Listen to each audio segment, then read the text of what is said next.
Well, to talk more about the rising power of the BRICS, Andrew Gavin Marshall, project manager at the peoplesbookproject.com, joins us now. Welcome to the show, Andrew. So tell us about the significance of this summit. Well, creating alternatives, like an alternative to the World Bank, possibly the IMF, this is an important sort of stepping stone for the BRICS nations coming into their own in the international arena, and specifically the realm of global governance. Now, the question is whether or not these become alternatives or simply reforms to the system of global governance already being evolved. For example, a lot of the reforms they're talking about, new global reserve currency, these have been in the plans of Western elites and institutions for decades. Even Timothy Geithner, the US Treasury Secretary in 2009, said that they're open to the idea of a global reserve currency, but that this process has to be evolutionary.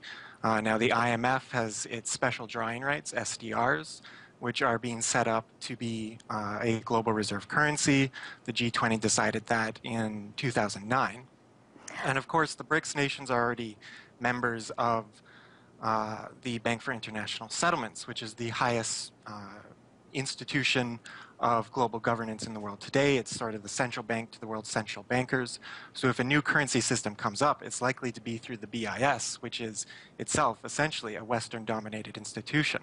So whether or not they create an alternative or simply create reforms to what exists, that I think is the real question.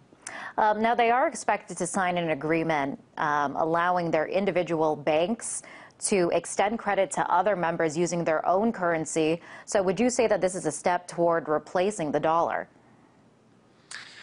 An evolutionary step, yes. I mean, China and Russia already have agreements to exchange in their own currencies. China and Japan even are creating these type of exchange scenarios. So it's decreasing the role of the US dollar in foreign reserves, in exchange reserves, so that these countries will be less dependent upon the US dollar itself to trade in various goods and currencies.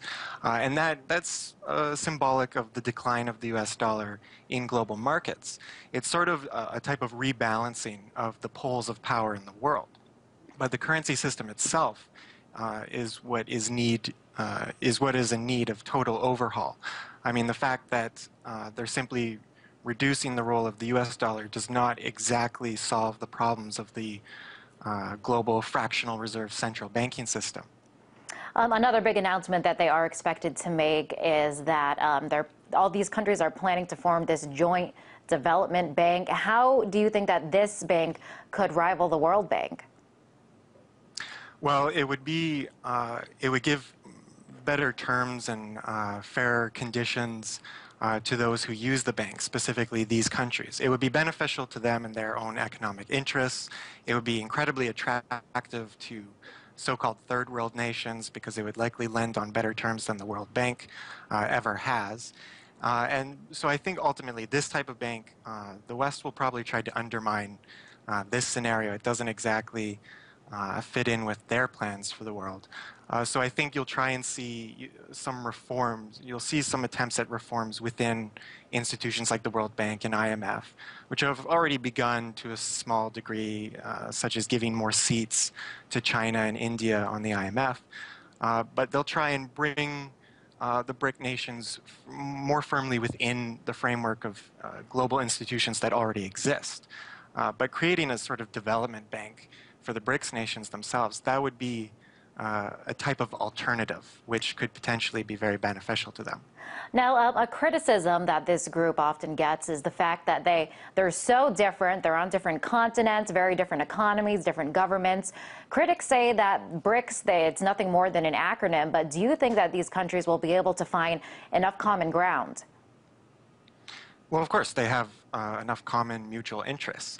I mean, the idea that China, because it's totalitarian, and Brazil, because it's democratic, can't find common ground. Well, China and the United States are heavily interdependent and have been for several decades. The United States trades with totalitarian governments all over the world. There's no reason why Brazil can't do the same or India can't do the same. It's sort of just another type of rhetorical ploy in the media, I think, to just undermine the efforts at potential alternatives. And speaking of the media, Andrew, want to ask you, this is a huge summit, huge implications for the world economy, but there's not much talk about it in the mainstream media. Why not? Well, the mainstream media isn't there to talk about information and issues that exist and are important and people should know about. The mainstream media is there to entertain, to misinform and miseducate, and to essentially distract people. So the way that they frame the issues, that's what you're supposed to be focused on. Other major developments in the world just don't pay attention to them. Because then people won't exactly know what's going on, and it's easier to control a population if they don't know the actual situation and issues in the world. All right. So the Western media has no interest in educating the public. And we are going to talk more about that throughout the show. Andrew, thank you for weighing in. That was Andrew Gavin Marshall, project manager at the peoplesbookproject.com.